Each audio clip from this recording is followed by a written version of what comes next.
নমস্কার বন্ধুরা, সম্পূর্ণ সমা চ্যানেলে সবাইকে স্বাগত। আজকের কাহিনী ভালোবাসার টানে।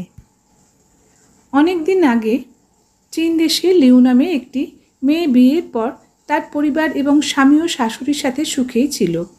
খুব অল্প সময়ে লিউ দেখল যে তার শাশুড়ির সাথে বাস করাটা প্রায় অসম্ভব। ক্রমশ তাদের মধ্যে মতানৈক্য আর ঝগড়া শুরু হয়। শাশুড়ি প্রায়শই লিউকে কটাক্ষ করত বিভিন্ন কাজে।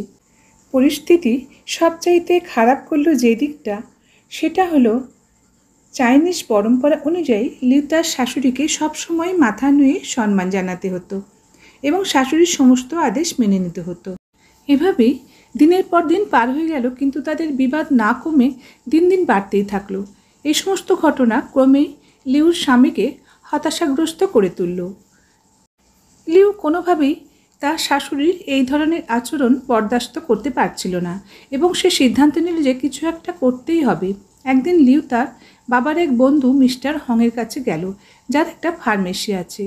লিউ তাকে সমস্ত ঘটনা খুলে বলল এবং তার কাছে কিছু বিষ চাইল, যা দিয়ে তার শাশুড়িকে মেরে ফেলে এই সমস্ত সমস্যা সমাধান করা যায়। মিস্টার হং কিছুক্ষণ চিন্তা করে বললেন, লিউ, আমি তোমাকে সাহায্য করব তোমার সমস্যার সমাধান করার জন্য, কিন্তু আমি তোমাকে যা যা বলবো তাই তোমাকে অক্ষরে অক্ষরে পালন করতে হবে। লিউ খুশি মনে তার কথা রাজি হয়ে গেল। মিস্টার হং পিছনের রুমে গেলেন এবং কিছুক্ষণ পর ফিরে এলেন একটা ওষুধের প্যাকেট নিয়ে। তিনি লিউকে বললেন, তোমার শাশুড়িকে মেরে ফেলবার জন্য এমন কোনো বিষ দেওয়া উচিত হবে না যা তাৎক্ষণিক তাকে মেরে ফেলবে। এতে লোকের সন্দেহ তোমার উপর পড়বে। তাই আমি তোমাকে এমন একটা ওষুধ দিচ্ছি যা তোমার শাশুড়ির শরীরে ধীরে ধীরে বিষক্রিয়া শুরু হবে।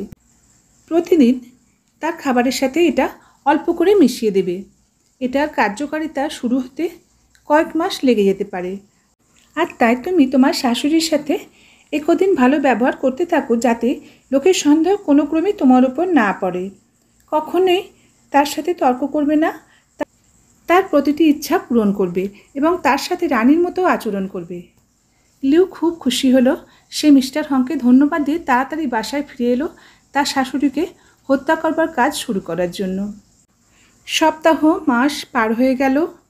লিউ তার ওষুধটা শাশুড়িকে নিয়ম করে খাওয়াতে লাগলো।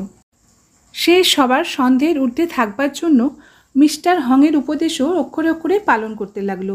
সে তার বাজে রাগকে প্রশমিত করলো, তার শাশুড়ির সমস্ত আদেশ মাথা পেতে পালন করত এবং তার সাথে আচরণ করত তার নিজের মায়ের মতোই। 6 মাস পর পুরো ঘরের দৃশ্যপট পাল্টে গেল। লিউ তার রাগকে এতটাই দমন করা শিখল যে সে আর তেমন করে উত্তেজিতই হতে পারত না। তার সাথে তার শাশুড়ির এই 6 মাসে কোনো তর্কই বাঁধেনি। আর এখন লিউ তার শাশুড়ির সাথে অনেক বেশি ঘনিষ্ঠ হয়ে উঠল।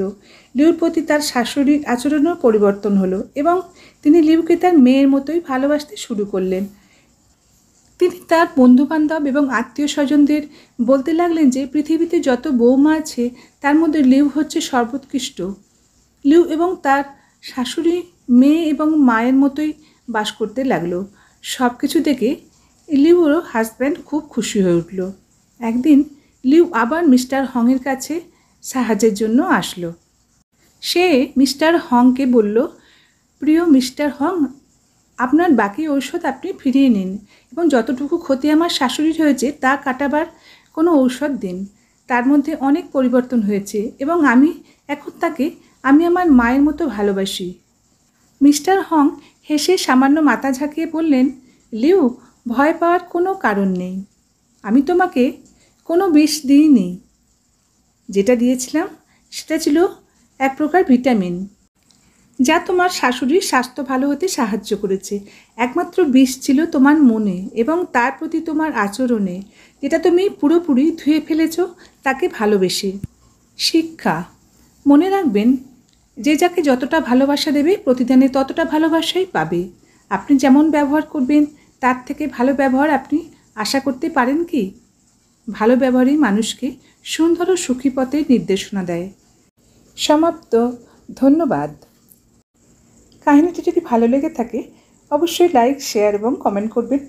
নতুন বন্ধুদের চ্যানেলটি সাবস্ক্রাইব করে পাশে থাকার অনুরোধ রইল। অবশ্যই বেল আইকনটি পুশ করে দেবেন, তাহলে আমার নতুন নতুন ভিডিও আপনাদের কাছে খুব সহজে পৌঁছে যাবে। আবার আসবো নতুন ভিডিও নিয়ে। ভালো থাকবেন। ধন্যবাদ।